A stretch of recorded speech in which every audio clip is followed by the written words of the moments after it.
And what you will find is that you know more than you realize that you know. That you're more creative and more resourceful than you realize that you are. And as you do that, the more you do it, the easier it will become. At first, it's going to be a struggle. And after you get into a certain level of consciousness, you will ask yourself, how is it that I didn't see this before? At the level that I'm managing my business now, they say consciousness is what we are. I literally look at myself and say, how is it that I didn't do this before? Why is it that I couldn't see this before? And the reason that I didn't see it before, because I didn't challenge myself. I didn't put myself out here. See, the reason that most of us go through life never discovering our true greatness, literally walking, breathing corpses, the uncommitted life isn't worth living. Why? Because it doesn't produce anything.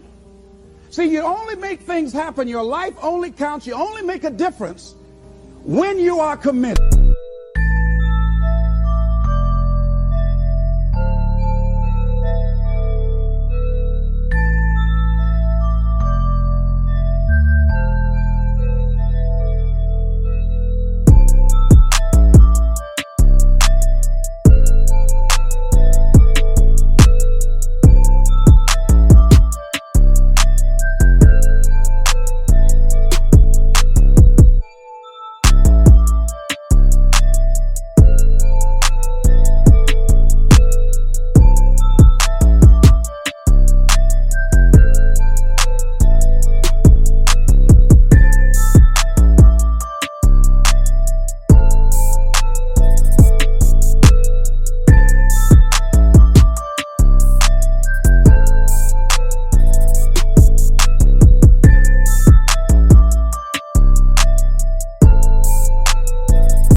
When you make a commitment with your life, that's the people that make a commitment with their lives, the people that make a commitment to their customers, the people that make a commitment to their families, to their relationships, are the people that make the greatest impact in life.